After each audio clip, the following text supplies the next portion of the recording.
Progressive Party, that's a DPP. Mr. Mwanza, that's Antonio Mwanza. Allow me to welcome Mr. Antonio Mwanza. Mr. Antonio Mwanza, good evening and thank you for making it this evening. Good evening, Wachimba, and good evening to all the viewers. Indeed, I believe you've been on the ground. Can you just bring us up speed to your mobilization of the party? How is it going so far? Yeah, so we officially were given a certificate of registration in August last year, and we officially launched the party in September. But we have been working throughout, and even as I was coming to this studio, I'm straight from the field. Yeah. So we have people that are working across the country, all the districts, all the constituencies, all the wards, and we continue to build a political party that is driven by the young people. Because we are very conscious of the fact that the majority of the people in this country are young, and the majority of them are women. As I was coming here, when I was going through my notes, I was looking at the provisional register of registered voters. We've got about 4.1 million men or male, and 4.7 million female. So our movement is driven by the young people and by the women. So we are a young people-driven political party, and we're doing everything to mobilize ourselves, not only for the 2026 general election, but for the years beyond 2026 general election. So far, so good. We are making structures across the country. Indeed. Now let's look at the big question, and indeed as we approach the 2026 elections, the opposition appears fragmented, Mr. Mwanza. What is the realistic prospect of the opposition forming government? And I believe also another question is a grand coalition the only path, or can the DPP stand alone? Yeah, so we need to be extremely realistic. Okay. As we stand now, I love your opening remarks because you said UPND is no longer a promise. It is now a history. It did. Because the UPND are no longer judged by their manifesto or the promises that they were making. They're now judged by the results that they have shown the people of Zambia for the last 4+ years that they have been in power. And today, the Zambian people will judge the UPND based on the cost of living, based on youth unemployment, based on the space, democratic space, based on the unit of the country, based on whether people have got money in their pockets, whether people are able to raise their families, send their children to school, whether people today are in a better place than they were 4 years ago. And on the opposition side, there are 3 things that will determine the chances of the opposition. Number 1 is that the opposition must be united. If the opposition is not united, they stand no chance of removing President Hakainde Hichilema, because, let's face it, there is no single political party or a single presidential candidate, not even myself, who has the amount of resources and the amount of reach with the remaining 6 months on his own to win the 2026 elections.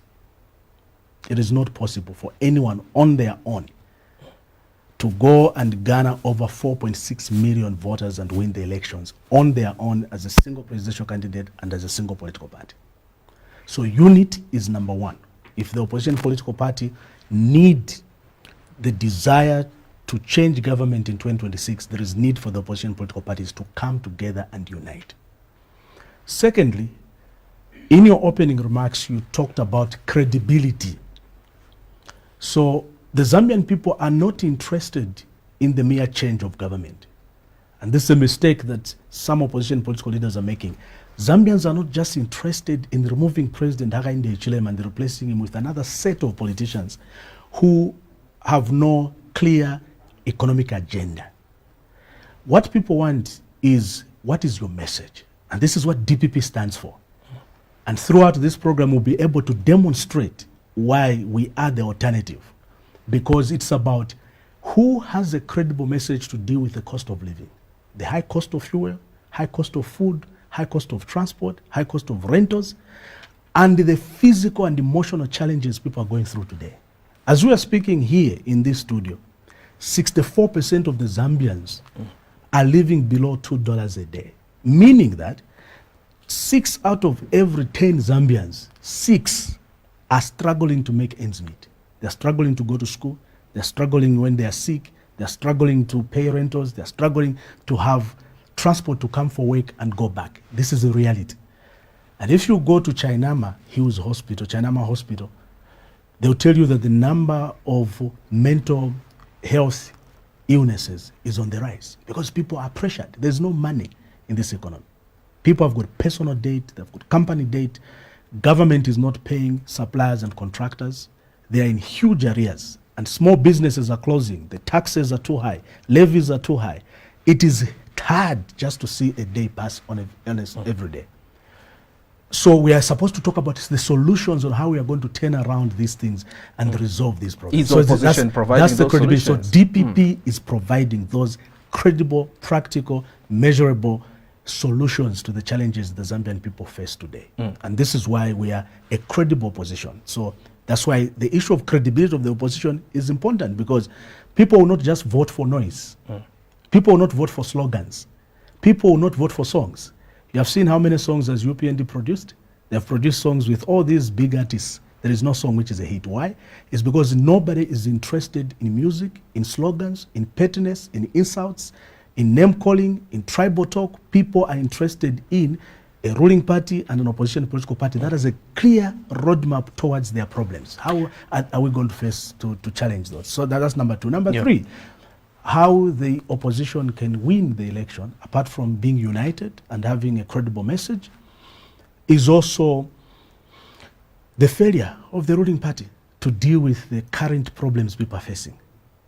If the ruling party does not deal with the current problems of today, it will be extremely difficult for them to get 50% plus one. Because for you to win, you need 50% plus one. So you need more than 3 million, maybe 4 million votes in 2026. So it is fluid.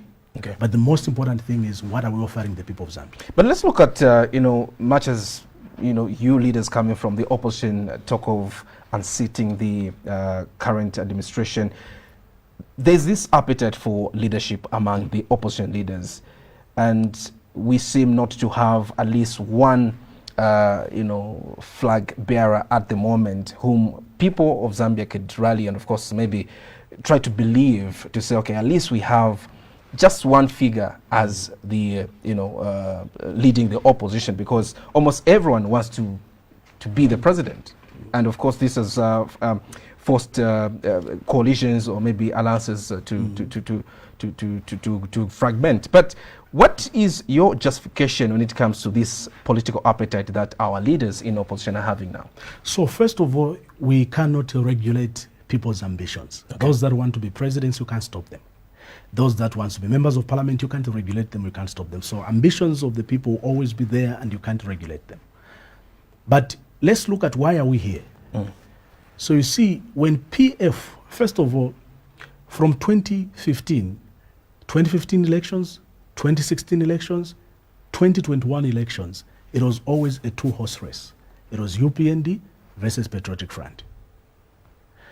And when Patriotic Front lost in 2021, what happened is people started coalescing around the late President Edgar Chagwa, may his soul continue to rest in peace. And he became the center of opposition politics. And everybody that was there were trying to come around President Edgar Lungu and to get an endorsement from President Edgar Lungu and to work with President Edgar Lungu. Unfortunately, God has taken President Edgar Lungu away from us. And unfortunately, President Edgar Lungu was not there to endorse anybody. So the opposition political parties that have been there in the last 10 years, individually, each one of them have failed to build a kind of mass support on their own away from President Edgar Chagwa. So the absence of President Edgar Chagwa has created a vacuum. And people like myself and political parties like my political party, DPP, we are fresh. We are only months old. So we have a lot of work to build our political party. We have a lot of work to reach out to everybody. That's why it's a long-term project. Yeah. So because of that gap, we found ourselves with no clear alternatives. But secondly, our politics has been very petty, childish, and personal. And this is why the DPP, Democratic Progressive Party, was formed. Partly is because we want to have politics of ideas where we can argue passionately about what is wrong, but also what we can do together collectively as Zambians to change the narrative and to change the people's lives.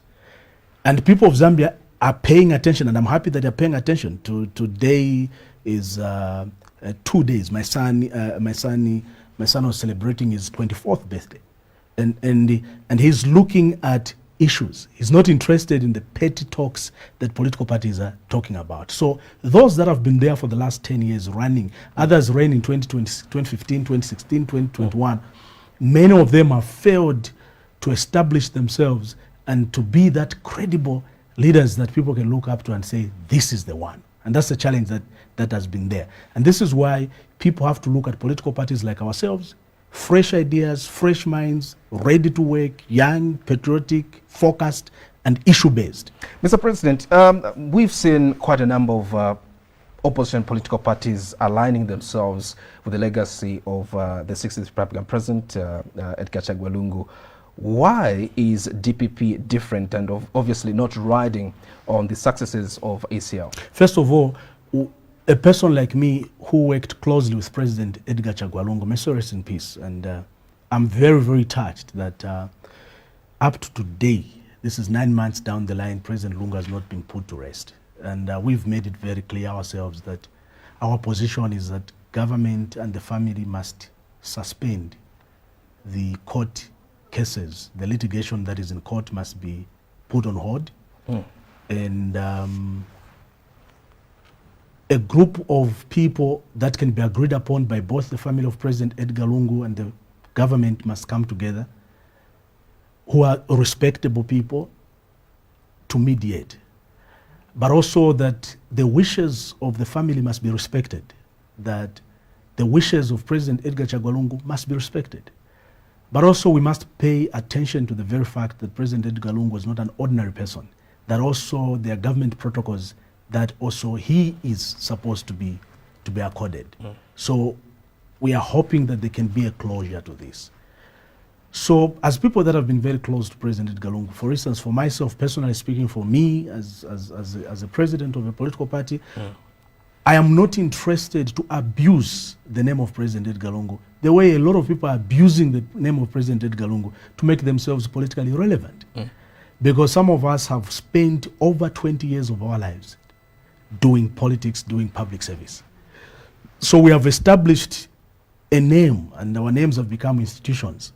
And we don't need to abuse the name of President Lungu to become relevant. And I would like to use that opportunity to also just say, look, President Edgar Lungu worked for this country, worked for all of us, but can we stop abusing his name for our own personal political survival and political games? Let us build our own political paths. Nobody here can claim I was endorsed by President Lungu or I was the closest to President Lungu. No, we were all close to President Lungu. But let's stop abusing his name for our own personal political gain. So any alliance going forward, like I said, we as DPP, Democratic Progressive Party, are very open to political alliances. In fact, I can confirm here that we have had very serious meetings with a number of political players, a number of political parties throughout the last couple of months. And we are open to support any candidate that collectively as political parties we can agree this is the best candidate that we have. But we have been very clear also in these meetings that we've been having with our colleagues that the DPP will only support a political alliance that is based on a clear economic agenda. If you have Puna, just Antonio becomes the cabinet minister and Chidekwa becomes the cabinet minister, Tembo becomes an ambassador to Puna, but we don't have any economic agenda for Zambia, DPP will not support such alliances. Let's quickly look at the New Dawn audit and, of course, the economy in particular, Mr. President. We've seen debt restructuring, but the kwacha remains volatile, as well as many meal prices high, and this is a daily conversation. The big question is the UPND's fiscal discipline actually working for the ordinary Zambian? So when I was coming here, I was reading in the news. I was reading a newspaper. Yeah. And I think I heard also on Crown TV that government is going back to the IMF for a new deal. Now, let's be very clear. The UPND inherited a very difficult economy because in 2020 we had, first in 2019 we had a drought, which was amongst the worst droughts that we've had as a country. In 2021, in 2021 we had COVID-19 and the whole world was shut. And government projects that were less than 80% completion rate were closed. It was a very difficult time. We went into negatives and Zambia failed to even pay its own interest on debts and arrears on debts. And we went to default settings. We defaulted on the debt. So it was a very difficult and challenging economy that UPND inherited. But it was an economy that also was built on massive infrastructure development. That's PF, and credit must be given to PF. They have done a lot of infrastructure development in energy, in roads, in housing. A lot of work was done. And there are projects that the Patriotic Front left that UPND today must take opportunity and finish those projects and make sure that those projects benefit the Zambian people. But what has been a major undoing is the IMF program. And I want to make it very clear that for as long as Zambia and the Zambian economy is in the hands of IMF and foreign investors, this country is going nowhere. Look, the IMF has brought very serious austerity measures. And this is not the first time that Zambia is having an IMF program. This is the 18th time that we're having an IMF program. And we've done research on the outcomes of the IMF program. They have been bad. It's fiscal discipline means high levies, high taxes on the poor. If you go today and you run a small business, if you run Crown TV, the amount of compliance certificates that you have to pay for are just too much. You have to pay NAPSA, you have to pay pensions fund, you have to pay licensing certificates. There are so many things that you have to pay for. These things are expensive and it is difficult for any small and medium enterprise to run. And those are policies of the IMF. Because they say remove subsidies on fuel, remove subsidies on electricity. Today, electricity is more expensive today because of IMF conditionalities. Fuel is expensive today partly because of IMF conditionalities, because they removed the subsidies. So the IMF deal that the government signed for is the same IMF deal that made Zambia to lose over 280 of its own companies that were run by the state through privatization. So IMF is not helping us. We as Democratic Progressive Party, DPP, we will not go on an IMF program, no. We can have a conversation with the IMF on technical issues, but to go on an IMF program is suicide. Because look at the cost of fuel, the cost of electricity, and all these things are increasing the cost of living and the cost of doing business. Government is going again into another IMF deal. That is a trap. It is a serious trap because it means the austerity measures will continue. The question is who pays for these austerity measures? The IMF tells you to reduce expenditure on the social sector. We have reduced expenditure on education. We have reduced expenditure on health. We have about 10% on education, 15% on health. We are paying our national budget for 2025-2026 is about 25% on health and education. And we are paying over 35% on debt servicing. So you can see that money has to go on health. Money has to go in health, it has to go in education, it has to go in agriculture, manufacturing, production. There's no money because IMF doesn't allow us to do all these things. So IMF program has really made things tough. Number two, which is critical, is that we have a tendency of believing that this country will develop because foreign investors have come in. And we believe that this country will be run by foreign investors. And we have taken pride into kucheka tumariboni. Tumariboni, there's a ceremony commissioning foreign-based investment. And we think that is development. No. There is no country in the world. And I challenge anybody to give me a single country that has been developed by foreigners. Zero. All countries, you go to China, you go to Brazil, you go to India, you go to America, all these countries have been developed by the investment that those countries have made in their own people. I'll give you just two simple examples. Where we are here at Crown Television, we are next to Manda Hill. Who runs Manda Hill? These are foreign run companies. Foreigners are running all the shopping malls. You know what that means? All the money that is coming from there, it is being shipped out to South Africa. Where we are here, we are using phones. MTN is from South Africa. Airtel is from India. These are the two largest telecommunication companies that we have in this country. All the profits that these companies are making are going to South Africa and India, and they're leaving nothing in Zambia. You heard government was saying that they have produced 820,000 plus metric tons of copper. Okay, that translates to about 7.6 billion US dollars. 7.6 billion US dollars.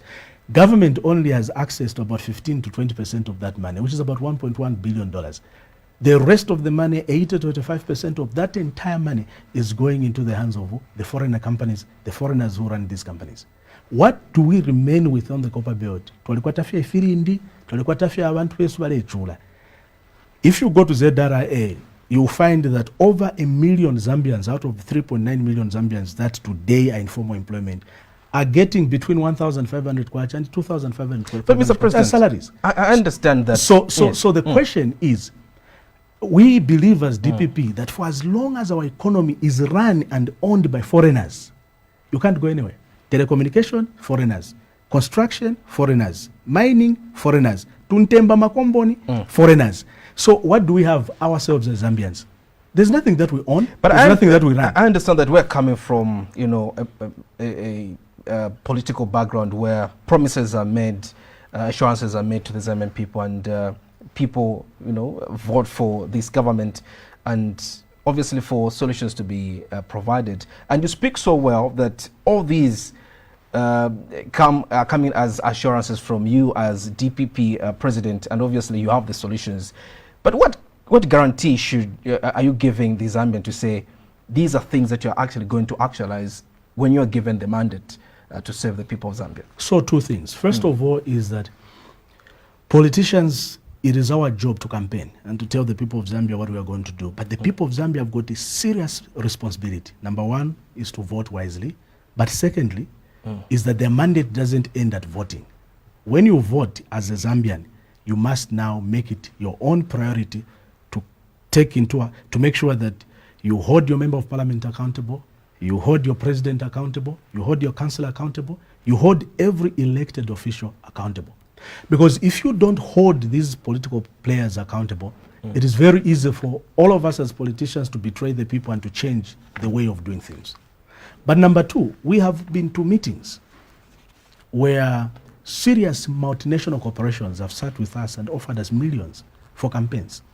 But in exchange for what? It's in exchange for our natural resources. And we have said no, because DPP is based on just two things. And these are two things we want to do. Number one is to make sure that the Zambian economy is owned and controlled by the Zambian people themselves. We don't want to have a dual carriageway program where if we're Zambians, the only thing we do is to build the road using our own money, but the people getting the profits are the Chinese companies. We don't want to do that. We don't want to have a situation which we have today, where if you go to any shopping complex today, we are spending $400 million every year to buy milk, cheese, eggs, chickens, fish. These are things that we should put up industries.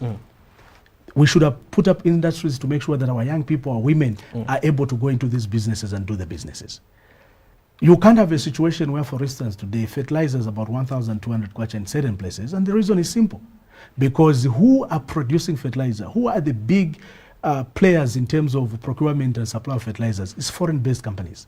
Even seed. I was reading today, seed, 81% of all the seed we use is run by foreign-owned companies. So DPP is just two things. Let the Zambians own and control the economy, and number two, let the young people be at the center of that change. Let's quickly look at the local government as well as the CDF. And I think the bigger question is this money, which is CDF, reaching the people, or is it bogged down in a bureaucracy and positive discrimination in the procurement? I understand that government's talks that the Constituency Development Fund has been a game changer. Yeah. So again, there's one thing that I've said, that one of the reasons why this country is failing to develop is because we believe sinking a borehole is development. We believe building a 1.3 classroom block 1x3 classroom block is what is development? That's then? not development. We are 60 years after independence. We should not be talking about boreholes. We have 4.7 million Zambians have no access to clean water. We should be talking about industrialization. We should be talking about using technology to build modern cities, modern villages, and modern country. Now, let's look at CDF. It's a good program. It's a very good program. It's good that the government has increased the CDF. But here are the challenges. And these challenges, we want government to work on them. Okay? Number one is we look at the absorption rate of CDF. It's very low. In certain places, the absorption rate is below 30%. And the reason is simple. Number one is that most of these local government authorities don't have the capacity to administer CDF. You've got places where you don't have qualified staff, engineers, project managers, contractors who can do the job. And number three is the procurement process itself. It's so tedious and it is very difficult for a lot of these CDF committees to understand and to meet the conditions of these procurement restrictions that have been put by the Zambia Procurement Authority, ZPPA. Number four is the lack of autonomy and independency on the CDF committees. Because do you know that all these CDF, when you sit as a committee, whatever you want to do as a committee, you can't do it unless there's express approval by the minister sitting in Lusaka. That's why you saw that the minister just decides, my Land Cruiser. So my Land Cruiser. Even people don't want Land Cruisers. Okay? And what we are proposing are the following, and this government must take note of this. Number one is that CDF, the disbursement of CDF must come on time, because we have heard of delayment of disbursement. But number two is that all CDF projects must be done in a transparent and an accountable manner. So first of all, they must be made public to say, these are the projects that we want to do, these are the amounts involved, these are the specifications of every project.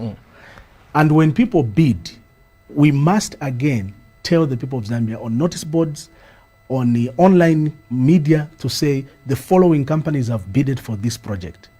And when we do the selection, we should also publish to say the following company has been selected, and the reason why it has been selected amongst all these companies is because of the following. And when the projects for CDF start being implemented, we should have every quarter public meetings within the constituencies to say, this is how far the project has gone, this is how much has been released, and these are the difficulties that we were facing. Number two, we as DPP, we will amend the CDF Act to remove the minister as a final authority on what projects should be spent, the CDF money should go. We will allow the local authorities themselves to decide which projects they want, they themselves.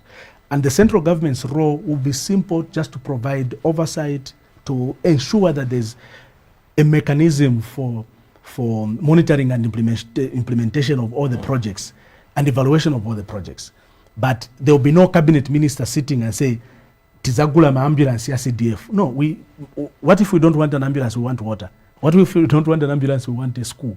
What if we don't want an ambulance, we want a community hall? So the minister, we shall amend, and the minister, we shall remove them. We want to give power to the people on the CDF committee, they themselves, to make decisions. But number three, we need to make sure that people pay the money they get. If you go back to CDF loans, the minister of CDF, Honorable, what is his name again? Honorable Minister for Local Government, is on the record. Yes. He has said that, he has said that the repayment rate is so low, it's so poor, people are not paying. It's simple. Because when they were giving out this CDF, there were no serious guidelines and making sure that you scrutinize who you are giving money. So we are going to make sure that before you get the CDF money, you must first of all be trained, and there must be mechanisms to make sure that when you get that money is actually used for what you have gotten it. And are you going to increase the CDF allocation from 40? Yeah, so now we need to look at this thing. It's not a matter of how much money we are increasing, but I think it's the implementation, how that money is being implemented. So for us, the focus will be on implementation, because we know that's where the problem has been. And by the way, CDF only accounts for less than 4% of the total national budget. It's a very small amount of money. It's just that we're a poor country, so we believe 24 million kwacha is a lot of money. 24 million kwacha can only make a road from here to Munari. You see, so it's not much. Indeed.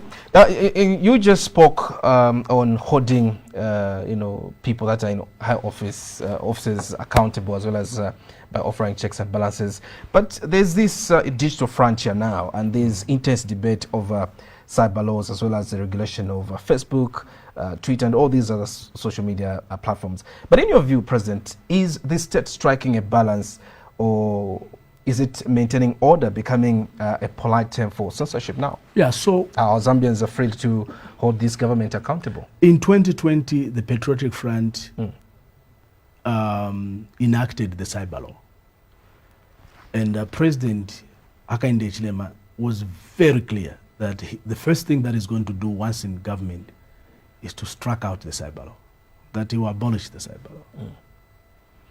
But what they have done is they have strengthened it and not abolished it. Now, the key word is what you have said. There must be a balance. We need to regulate to make sure that we punish criminality. Because cyberspace can also be used, and we have seen it, that people have used the cyberspace to scam people, to taint the images of others. I'm a victim. I know my colleagues here, Mr. Tembo, doesn't want me to talk about this thing, but I talk about it every time that I have an opportunity, because I've suffered indignation where somebody writes a false story that Antonio Mwanza says, cut my manhood if Hakainde Hichilema wins. And that story goes viral. I go to court, I win the case. The newspaper that published that has even gone under because they couldn't manage to pay me for the damages that the court ruled. But a lot of people had continued to use that false narrative to use it against me. And I suffer indignation because I'm a parent. I've got children who read these things. So as a victim of this, I say it is extremely important that we have a balance. The key word is a balance. We shouldn't use cyber laws to gag people. We shouldn't use cyber laws to stop the opposition from talking. We should use cyber laws to stop criminality. The challenge that we have now is that cyber laws and seditious laws are used to incriminate and to arrest and to imprison people. So we are not making progress, because where we are today is 60 years plus after independence. We should be making progress. We are more than, since 1991, many decades into democratic dispensation. We should be making progress. We shouldn't be gagging people. So cyber laws should be there to stop criminality, not to gag the people and stop people from talking. That doesn't work in a democracy. I understand. Now let's look at the political matters as well. I know for sure that you are a high-profile member of the Patriotic Front, and today some supporters call convicted former officials political matters. And having seen the system from the inside, is that a fair description, or should the law simply take its course? On description? So that's a very emotive issue. Personally, myself and my team as DPP, we've taken time to go around. We've taken time to go to prison to see Bakambwini, visiting incarcerated members of the Patriotic Front. I went to see Bakambwini when he was in prison. I was stopped from seeing him for political reasons. I was stopped. My colleagues went in to see him. I went to see GBM. Again, I was stopped from seeing him. I went to see Honorable Davis Chama, former defense minister. I went to see Honorable Bomban Lusambo. I was stopped from seeing him. I've had a chance to see Munia Zulu and others. Who stopped you? Because the prison authorities are saying they can't allow me because they have instructions from higher authority that I shouldn't be allowed to visit these people. I don't have a problem with the prison authorities. I know they work under instructions, and I understand. But the reason why we've taken time to visit our brothers in prison is because our Lord and Savior Jesus Christ commends us in Matthew to visit those that are imprisoned, and that when people are imprisoned, you should feel the pain that they feel. And it's important that justice must prevail, but that justice is not about just people getting punished. It's about the truth being known. And for anybody who has genuinely committed a crime, they must pay for that crime. For those that have not committed crimes, they should not be punished on the basis of political differences. If we are going to run a country, we should be balanced. We should see these things not from a matter of political lenses or from the matter of the relationships, personal relationships that we share, but we should be fair. To all our brothers that are incarcerated, our word, my personal word, and my prayer to them is that they should remain hopeful and they should remain prayerful, and that we'll continue to pray for them, we'll continue to visit them, and we'll continue to remember them. Because we are commanded by our Lord and Savior Jesus Christ to pray for those that are incarcerated, to have mercy for one another, because anyone can find himself in prison. Prison is a place where any one of us can find ourselves in. It's a difficult thing because these are personal colleagues that we know, their families are struggling, themselves are struggling, and my prayer and my hope is that the justice can be done. Those that are guilty must serve. Those that are not guilty shouldn't be in prison a single day. How do you come out clean? You coming from the party front, and obviously we've seen some chiefs, or maybe chief recently just hinting on one of the presidential candidates, saying he's coming from the party front and obviously has nothing really to offer, in as much as Zambians would want to give him a mandate to rule the country. Don't you think that also, since you're coming from the very pot, the party front, and now you're vying for a president, is having a certain dent on your name, and how you're going to convince Zambians to say, I'm different, and obviously I have these solutions, and this is what I want this country to go, this direction. You are a gentleman, Chimba. Others would have said, Mourinho, you have been to PF, you have been to what, you know, but you haven't said that. You know, every place I've been to has been an opportunity for me to learn. In every political party that I've been to, in every leadership role that I've played at my church, at my school, at my university, at my work, and at my political party, it has helped me to grow to be what I am today. I'm a better off citizen today and a better off leader today because of the experiences that I've had in all these places where I've been a leader. I've been a leader in my church, Seventh-day Adventist Church. I've been a leader at school. I've been a leader at university. I've been a leader at political parties. And in all these places, these experiences shape us. They make us who we are today. So I use these opportunities as a learning lesson. I'll give you one critical example.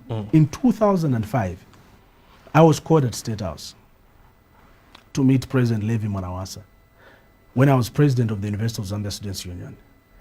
And I differed with the president, may so rest in peace. And the threats were issued in that meeting. And I stood my ground and I totally differed with the president. After the meeting, one of the people that was in that meeting, as I was walking away, called me and said in my language, I'm Kunda, and he's Kunda also. He said, well, Bakupai, you can't talk to a president like that. You don't talk to a president like that, Bakupai. So I joined PF 2018. I have an opportunity to meet President Edgar Chagwalungu. We are in the northern province, and we were having discussions, and at that table I raised my hand and I spoke my mind. After that, I was called and I was told, no, you don't talk to the president like that. So what I've learned is that AMA Politics Zambia is about survival.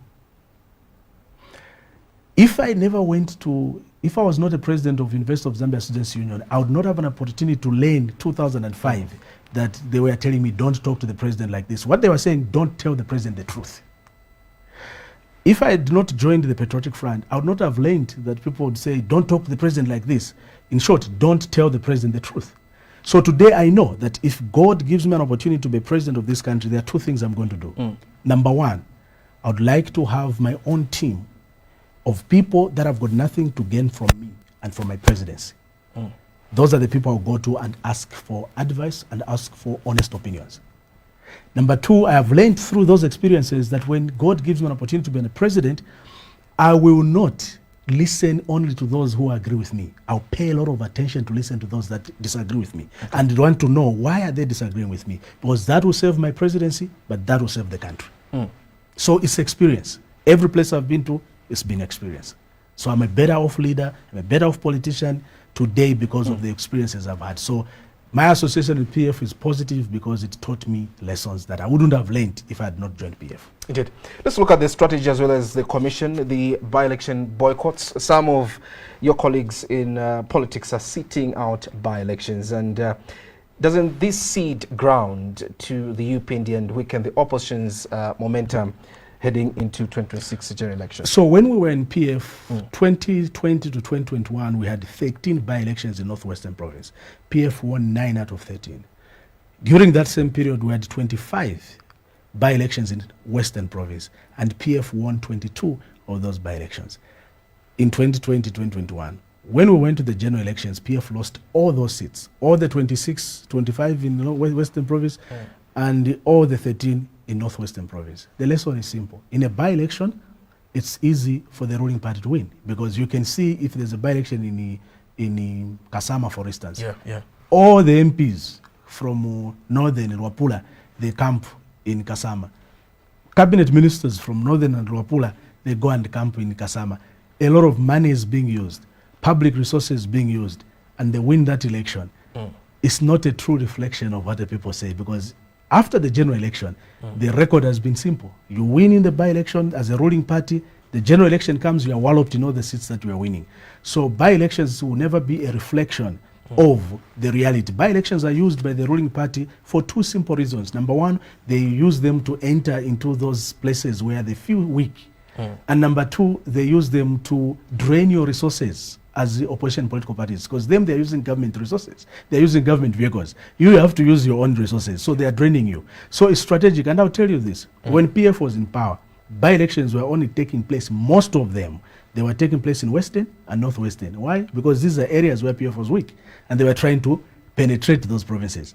UPND is in power. By-elections are taking place where? In Luapula, Muchinga, Eastern. Why? It's because these are the places where UPND is weak, and they're trying to penetrate these places. So it's by-elections, the ruling party sometimes create these by-elections. All they need is to get into these spaces where they are not popular, but also to drain you. They keep you busy as opposition political parties, getting your little resources, going into these by-elections.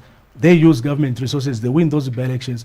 They unfortunately charm themselves to believe that they have penetrated. No, the by-election will never be an indicator of a general election and how people are feeling. The results that we have seen in these last by-elections that we've had, they will be completely different if the UPND doesn't change their strategy. They will not be able to win any of those seats.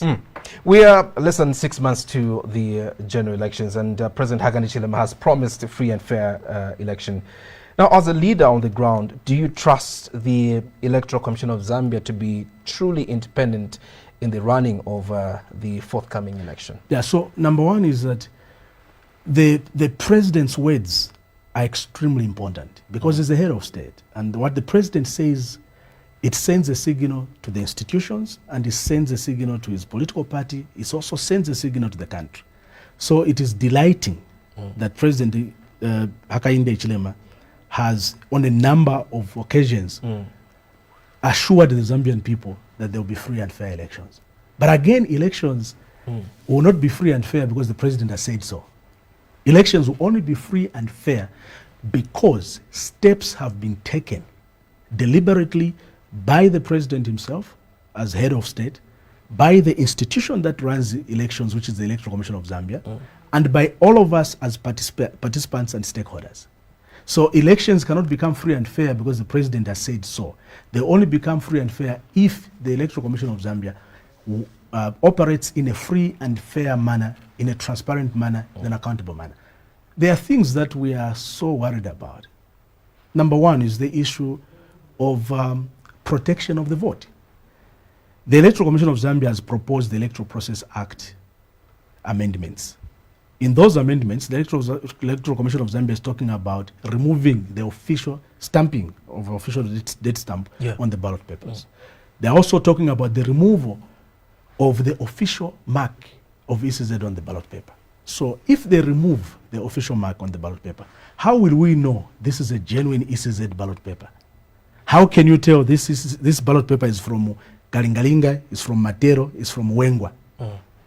How do you protect the ballot paper if it is not it doesn't have the official mark? How do you protect the ballot paper in the elections if the ballot papers are not stamped? Even the USA, which has got over 150 million voters with modern technology, they still punch and stamp their ballots. Those that are doing physical ballots, they still stamp them. Okay? So this behavior from the Electoral Commission of Zambia takes away the confidence that the people should have in the institution as Electoral Commission of Zambia. So our position as DPP is very clear. Don't remove the official mark on the ballot paper. It's a protection. ECZ must be putting in place measures to make it difficult to rig elections, not to be diluting the process of election and making it easy for people to produce counterfeit ballot papers. ECZ should continue stamping the ballot papers because that is authentication of the ballot papers. They shouldn't be making it easy for people to claim this is a ballot paper and it's a genuine ballot paper if there's no mark and if it has not been stamped. Number 3, the Electoral Commission of Zambia has a lot of work to do to continue engaging us. I don't want to be all negative because that again is not leadership. We applaud them. They have continued to engage all of us. And I want to use that opportunity instead of just painting everything black. I want to say to encourage Zambians. These delimitation meetings that are there, go and listen. Go and raise your hand. Go and demand the delimitation. And I'm happy that today the Electoral Commission of Zambia has issued a very strong statement over the news that my member of parliament from Munali, Honorable Mike Mposha, atawa kumunali. Okay? Atawa kumunali. Yeah. Atabila kwatu. Because that's where I come from again. And he's my relative, that man. We will find time to speak after this program. He's my relative. Atabila kuja kwatu. Now, he's branding his vehicles allegedly, as we have seen on the media, and I think you've carried the story as Crown TV, is branding those as Malambo East. Now, the Electoral Commission of Zambia has issued a statement that there's no Malambo East. Okay? So, and they've said you can't be branding your vehicles as Malambo East. And this is very, very bad. Because you know what? It puts the Electoral Commission of Zambia on the spot. It puts the executive on the spot. Because now people are asking, how did Mike Mposha, if it's indeed him who has done those branding of the vehicles, how did he know that Malambo East is a given, that to go ahead and they will delimit my constituency in Malambo constituency and cut it into 2 and there will be Malambo East? Is he implying that the process of delimitation and all these programs ECZ is having public discussions are for sure? Decisions have already been made? Because ECZ is yet to publish in government gazette on the 15th of April which constituencies will be delimited. So how does he already brands the vehicles and has already moved in? Is this suggesting that once whenever ECZ ni Shingabata, they have already sat and they have already shared the constituency? What makes you think there's this excitement for these leaders? I know for sure quite a lot. And it's putting the president in a very bad spot. I know. And the whole Electoral Commission of Zambia is putting them. It's being very unfair. He was given a seat. He's my relative. He was given a seat to Kumunari. 5 years, yamuka ngambota. No. He says he has delivered though. Why out to my brand? I'll talk to him after the program. Let's look at quick enough. Yes, you had scratched on the ballot. So you see the issue is such behavior doesn't help the Electoral Commission of Zambia, the integrity of the institution. It doesn't help the independence and autonomy of the institution. On a very serious note, it's the same thing that I've told the police officers several times. Every time that opposition political parties have applied to have a rally, they come in, they stop you from having a rally. I've told them this behavior doesn't help the president. It actually takes away from the president. It doesn't help the president when you are stopping others from enjoying their constitutional rights. It doesn't help the president. It makes the president unpopular. Just on that score, there's this outcry coming from the opposition, or members from the opposition, that they're not allowed to meet their electorates. How is it different with you? Are you able to meet, or mobilize freely? So, in the constituencies, again, the yes. experience. It matters to be in opposition, to have an opportunity to be in a ruling party.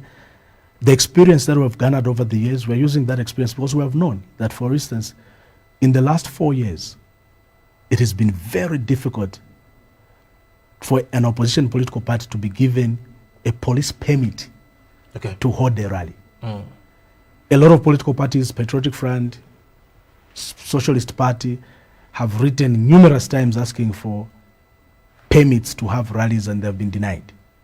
And we have also seen colleagues that have just gone for meetings. My own brother, Makebi, when he was having meetings in Eastern Province, we saw what was happening. The police were stopping him. And using experience, we are using a guerrilla way to continue to mobilize. But that shouldn't be the case in 2026, because we are no longer a one party state. We should be allowed freely to mobilize. We have more TVs, more radio stations. We should be free. I should be free to come here the way I've come this evening and speak, and knowing that after the program, no one is going to call you and say, Fish Machimule Antonio Pachirimba, and start putting pressure on Crown TV. I don't want to come do a program and then you have now a headache of trying to censor me, to edit the program. We should remove this because boss was no, we should just be free. We come, we speak. We have spent almost an hour here. We have been talking about issues affecting people, about policy, about solutions. We have not insulted anybody. Yeah. So we are using experience to continue mobilizing, using experience to have a guerrilla way of doing things, and to run away from the law. Yeah, to run away from the law. I don't want to spend a day in jail. It's not necessary. Why should I go to jail? We cannot end this interview, Mr. Mwanza, without looking at the barrier deadlock of ECO. I know for sure you scratched on it a bit, but let's quick enough just look at the moral and political implication of the delay. Just this month, on the 5th, he clocked 9 months in the morgue. And you as a leader, how do you think we can justify keeping a man from his final resting place over political protocol all this long? We should be ashamed as a nation. We should be ashamed that we are failing to bury a former head of state. And if you look at the anguish of Mayoba Esther Lungu and his children and the relatives of President Edgar Chagwa Lungu, and all of us that loved the man, that worked with him and ate with him and drank with him, it's a stain on our nation. It's a stain on the conscience of the people. Our appeal is that this is not about who wins. It's not about President Lungu's family versus the government, or government versus President Lungu's family. The wishes of the family and the wishes of President Lungu must be respected. But in also doing so, we should be alive to the fact that President Lungu is not an ordinary man. He should also be buried with the entire state decorum that befits a former head of state. And one way of going forward is to cease, stop, suspend the current legal processes in court. They can go into a consent judgment. The family and government should sit, agree on where they can make compromises, and go into a consent judgment. It is a shame. I wouldn't want anyone to go through what the family of President Lungu is going through, to have a loved one in a mortuary for almost 1 year. It is a shame, it's a stain on this country, and we hope that government and family can meet directly and go into a consent judgment and stop these court processes. The family claims the late president did not want his successor, rather President Hakainde Hichilema, at his funeral. In your view, is it Christian enough to carry a grudge into the afterlife, or is it the government being sensitive by forcing its presence? I want us to use wisdom. Where we are now is not a question of who said what. Where we are is how do we end this and bury President Lungu in a dignified manner. So what has been said on public media, social media, I don't want us to dwell on that, because that continues to just make this thing continue to fail to reach to an amicable agreement. Everything that has been said, people are going through pain, anger, and anguish. And I come from Eastern Province, we say, Oli da swam gwira kukama. But for now, let the family and the government privately engage and end this. All these issues about what President Lungu's wishes were should be tabled privately. And it cannot be for charter. So we need wisdom now more than emotions and affiliation. I want to see my President Edgar Lungu, buried in a dignified manner. But I also want to see the family's wishes being respected. So it's a balancing act. A lot has been said. I come from Eastern Province, we say pali maliro pali mavuto. You know, if you go to the compound, muntu tinkala nae, tikumwa nae majunta. Tima muuza, junta leka kumwa, ankala janki. Bata akafa, tizasakira mfuiti. Because maliro nwene aliri. Pakachitika maliro, pama kola toka mbakamba. So we should now as a nation pass beyond what was said, what was not said, and privately government and the family should sit down and resolve this, stop the court case and resolve it. Some sections of society are claiming the church has been silent on this matter. And I think the bigger question is, Mr. Mwanza, where are the three church mother bodies at the moment? Yeah, so you've done well, but you see, it comes back to a rose. That's why wisdom is very important. I've seen, I think you have seen, there's a team called the Council of Elders. Yes. And I'm reading in certain sections of the media, I don't even know whether that is true or it's not true, that they are calling for a convention, they want political players to come together and so forth. And today I was discussing with one of our former permanent secretaries, and they said, look, this is where wisdom becomes very important. We should be focusing on results and not focusing on media appearances. If you want to bring people together, do it behind cameras. Away from the cameras. But the challenge that we have is that in this country we politicize everything, and in everything we want to be in the front, in the front of the camera. That's why unity is failing, because you want to parade people in the media that you people come here and then we'll make you this one who becomes president. It can't work. It's the same with the three church mother bodies. We don't want them to be issuing statements today, unless it's an agreed statement both from the family side and the government side and their side.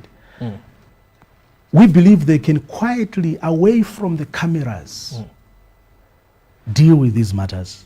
Decisions, members say, why? It's when the children are sleeping. That's when elders meet and discuss. So these discussions must be off the camera.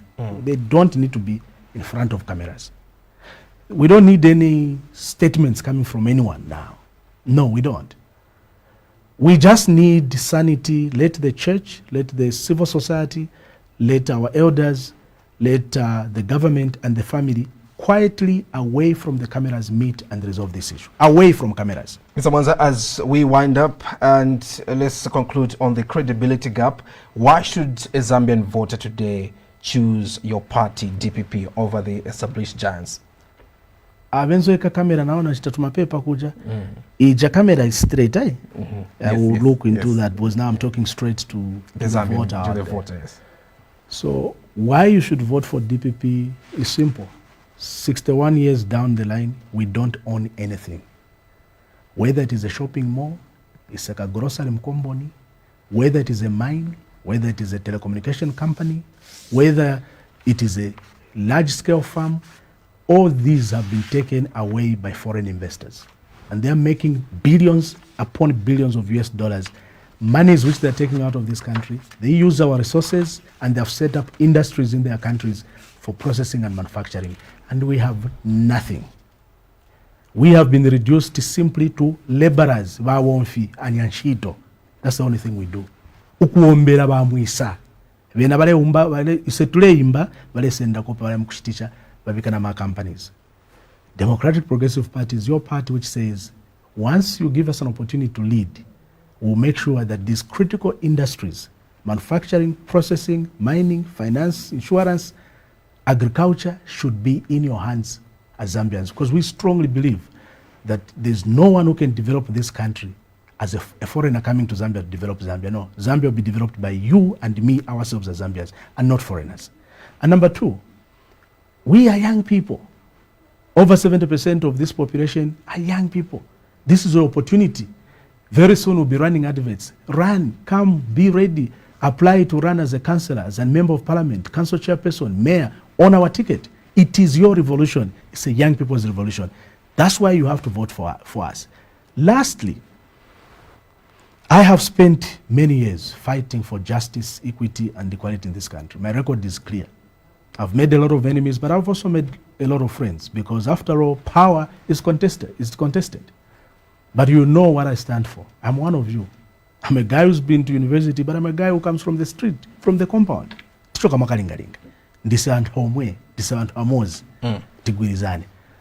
On those bases, allowing you to own and control your own economy, allowing you as a young person to be part and parcel of the revolution and be part and parcel of decision making, and having a leader who is credible, who is knowledgeable, who is focused, who is patriotic. That is a winning ticket for Zambia and not for a political party. So DPP is the future. Mr. Mwanza, are we expecting you on the ballot this August? Yeah, so like I've said, we are into discussions with other political parties. We don't know whether we can back another candidate. We don't know whether we'll be in an alliance. So we'll see what happens after April. We'll make an announcement. Thank you so much for making it to Spotlight this evening, Mr. Mwanza. Thank you so much. I'm happy I lasted years longer than my brother Wambotot. Thank you so much. I appreciate it. All right, and of course, on that note, we've come to the end of tonight's episode of Spotlight. Do join us tomorrow at exactly 20 hours, and we were speaking to